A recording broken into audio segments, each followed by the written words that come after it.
Hello guys, welcome to my channel eccentricity. आज हम लोग देखेंगे जेई एडवांस 2022 पेपर वन का एक question. This question is of complex number.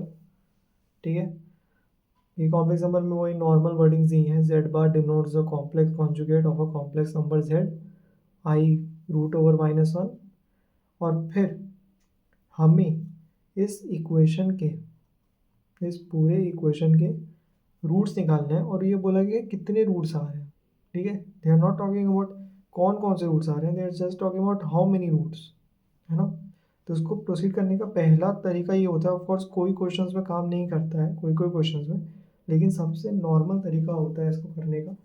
z को x प्लस आई वाई ले लेना है ना, and corresponding to this z bar automatically turns out to be x minus i y.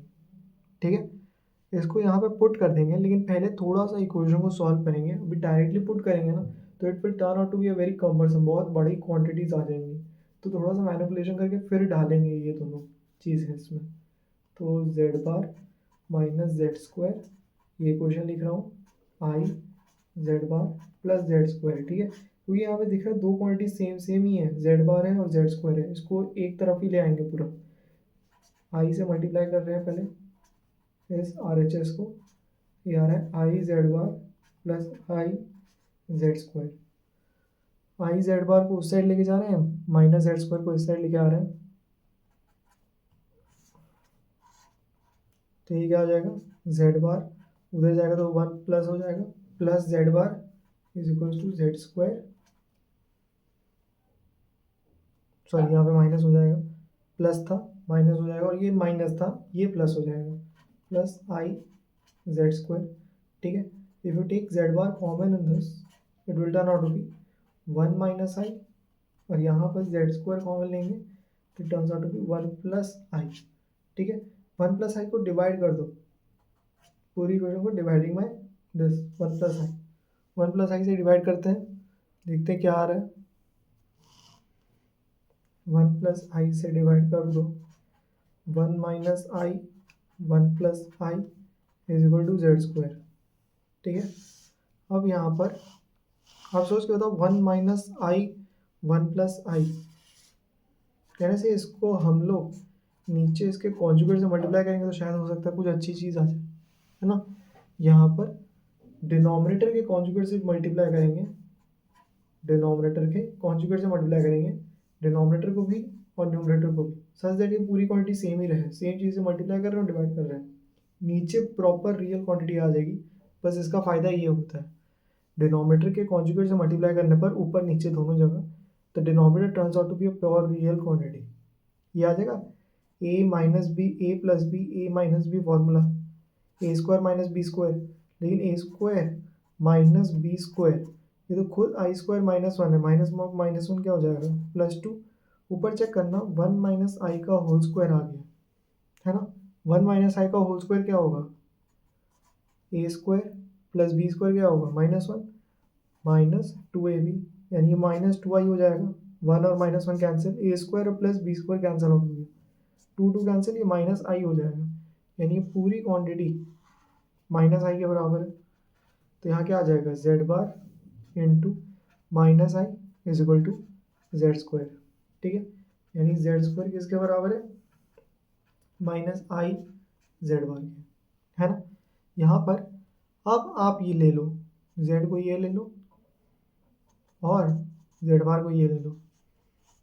ठीक है, रखिए यहाँ पर z की जगह ये रख रहे हैं तो आ रहा है x प्लस आई वाई का होल स्क्वायर माइनस आई, और फिर z bar x minus i y. ठीक है, we are putting this quantities. अब देखते हैं यहाँ पर क्या आ जाएगा, x प्लस आई वाई का square it will open in the same manner जैसा a प्लस बी का होल स्क्वायर ओपन होता है। a प्लस बी का होल स्क्वायर कैसे ओपन होता है, a square plus b square plus 2ab। तो ये क्या आ जाएगा, a square plus b square i square y square आ जाएगा, ये आ जाएगा आई स्क्वायर वाई स्क्वायर, और वो क्या आ जाएगा, -1, है ना, और प्लस 2ab। ठीक है, नेक्स्ट यहाँ पर तो एक माइनस आई का प्रॉपर मल्टीप्लाई हो जाएगा, ये माइनस आई एक्स आ जाएगा, ये क्या आ जाएगा, प्लस आई स्क्वायर वाई जो कि एक्चुअली माइनस वाई ही है, ठीक है। यहाँ पर ये बन क्या जाएगा, x square minus y square plus 2i(xy) is equals to minus i x plus sorry minus, क्योंकि आई स्क्वायर -1 बन जाएगा माइनस वाई, ठीक है। ये पूरी क्वांटिटी को करने का, ये सब्स्टिट्यूशंस लेने का, ये दोनों सब्स्टिट्यूशन लेने का फ़ायदा ही सबसे बड़ा ये होता है कि ये दो इक्वेशन आ जाते हैं। भले ये दिख रहा है कि इक्वेशन है, लेकिन ये एक्चुअली दो इक्वेशन आ जाते हैं। We have to compare the real and the imaginary part of this, ठीक है। सबसे पहले यहाँ पर ये इक्वेशन आ चुकी है x square minus y square plus i 2xy, और यहाँ आ चुका है माइनस वाई, और फिर आई को कॉमन लेंगे अगर तो माइनस एक्स, ठीक है। यहाँ का बताइए रियल पार्ट कौन सा है, कैसे this is the real part of this and this is the imaginary part, real part of LHS and imaginary part of LHS. This is the real part of RHS and this is the imaginary part of RHS. तो actually in दोनों को same होना पड़ेगा, और यहाँ से ही x और y में दो ही क्वेश्चन मिल जाएंगे और सॉल्वेबल बन जाता है। इसीलिए फर्स्ट स्टेप यही होता है, you have to take this two substitutions, first step यही होता है ना। तो यहाँ से हम लोग सबसे पहले रियल और रियल को इक्वल करेंगे, तो क्या आएगा, x square minus y square equals to minus y, और यहाँ से क्या आएगा 2xy is equals to minus x, ठीक है। पहले हम लोग ये करते हैं, दिस इज रियल क्वांटिटीज़ को कंपेयर किया, और ये क्या किया, इमेजिनरी क्वांटिटीज़ को कंपेयर किया। पहले हम लोग इमेजिनरी वाले कंपेयर करके देखते हैं, क्योंकि यहाँ पे लग रहा है थोड़ा सिंप्लीफाई हो जाएगा, बस इसलिए इसको पहले कर रहे हैं। यहाँ पर 2xy plus x equals to 0 आ जाएगा, है ना। और फिर यहाँ x कॉमन लेंगे तो क्या आएगा 2y प्लस 1 इक्वल टू 0, और फिर दो का प्रोडक्ट 0 आ गया तो मैथमेटिक्स आप ही हो गया। इतना हम लोग को मालूम है, अगर दो का प्रोडक्ट 0 है तो किसी एक को 0 होना पड़ेगा।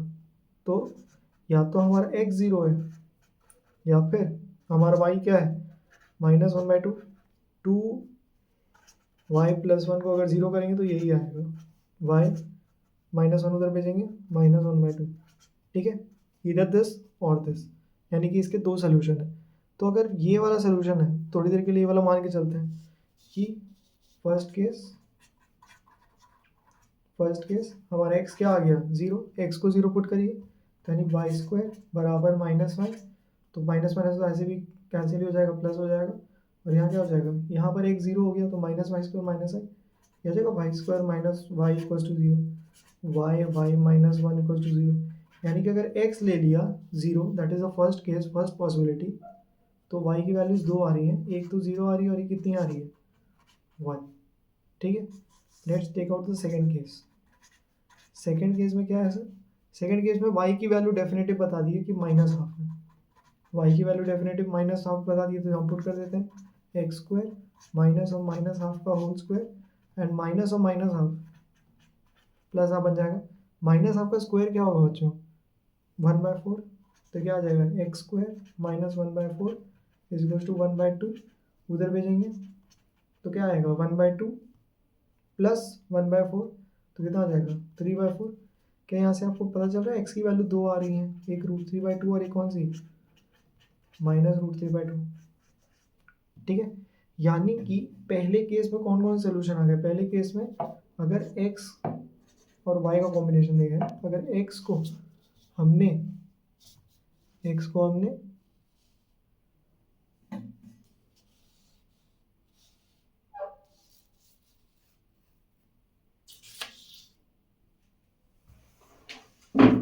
0 रखा है, x को क्या रखा है 0, तो y की एक वैल्यू क्या आ रही है 0 आ रही है, और एक वैल्यू क्या आ रही है 1, यानी एक वैल्यू x की 0, यानी ये एक सेट ये बन जाएगा, ठीक है। नेक्स्ट अगर हमने y को -1/2 रखा है ना सर, y को -1/2 रखने से एक वैल्यू x की आ रही है √3/2, और एक क्या आ रही है -√3/2। इस क्वेश्चन में कोई मतलब नहीं है कि वैल्यूज़ क्या आ रही है, just asking about how many values आ रही है, कितनी आ रही है 1 2 3 4 in the set of complex number इसमें लिखा है in the set of complex number the number of distinct roots, कितने रूट्स आ रहे हैं वो पूछा जा रहा है। ठीक है, तो कितने रूट्स आ गए हम लोग के, आप देख ही सकते हैं। एक्स और वाई की डिफरेंट वैल्यूज बिठाएंगे तो ये सारे आ जाएंगे, है ना। अगर आप चाहते हैं तो बिठा भी सकते हैं।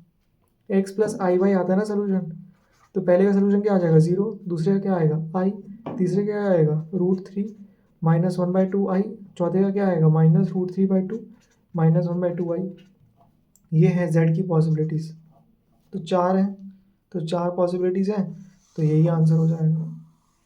नंबर ऑफ पॉसिबिलिटीज़ कितनी है, 4। ठीक है, तो यही था जी एडवांस का क्वेश्चन। ठीक है, ऐसे ही लगे रहिए आप, कंटिन्यू रखिए अपना जर्नी को, है ना, रुकना नहीं है। Okay, thank you and all the best.